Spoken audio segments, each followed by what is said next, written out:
સુરત શહેરની અંદર લિફ્ટ દુર્ઘટનાના બનાવો સતત વધી રહ્યા છે. ક્યાંક લિફ્ટની અંદર લોકો ફસાઈ જતા હોય છે તો ક્યાંક લિફ્ટ તૂટી પડવાના કારણે દુર્ઘટના બનતી હોય છે.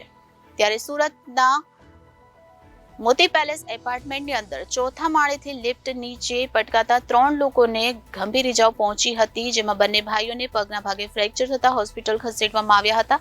હજુ પણ એક ભાઈ હોસ્પિટલના ખાટલાની અંદર છે, ત્યારે એક ભાઈને રજા આપી દેવામાં આવી છે.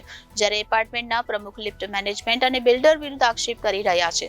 જે લિફ્ટ સારી ક્વોલિટીની આપવી જોઈએ તે નાખી નથી, જેના કારણે અવારનવાર આ લિફ્ટ બગડી રહી છે, જેથી આ દુર્ઘટના બની હતી. લિફ્ટ એક સુવિધાનું માધ્યમ છે, પરંતુ આ જ લિફ્ટ હવે જોખમી બની રહી છે. લિફ્ટમાં ખામી સર્જાતા ક્યારેક અકસ્માતો સર્જાતા હોય છે, ત્યારે ગુજરાતમાં એક જ દિવસે 2 બનાવો બન્યા છે. સુરતમાં એક સોસાયટીની લિફ્ટ તૂટી પડતા 4 લોકોને ઈજા પહોંચી હતી, તો એકની હાલત ગંભીર છે. સુરતના વિદ્રોહ વિસ્તારની ઘટના પણ દિલ ધડકાવી દેવી છે. બિહાર સોસાયટીમાં આવેલ મોતી પેલેસ બિલ્ડિંગની લિફ્ટનું લોક અચાનક તૂટ્યું હતું. આ સમયે લિફ્ટમાં 4 લોકો હાજર હતા. લિફ્ટનું લોક તૂટી જતા 4 લોકોને ઈજા પહોંચી હતી, જેમાં એકની હાલત ગંભીર છે. આ સમગ્ર ઘટનાના સીસીટીવી પણ સામે આવ્યા છે.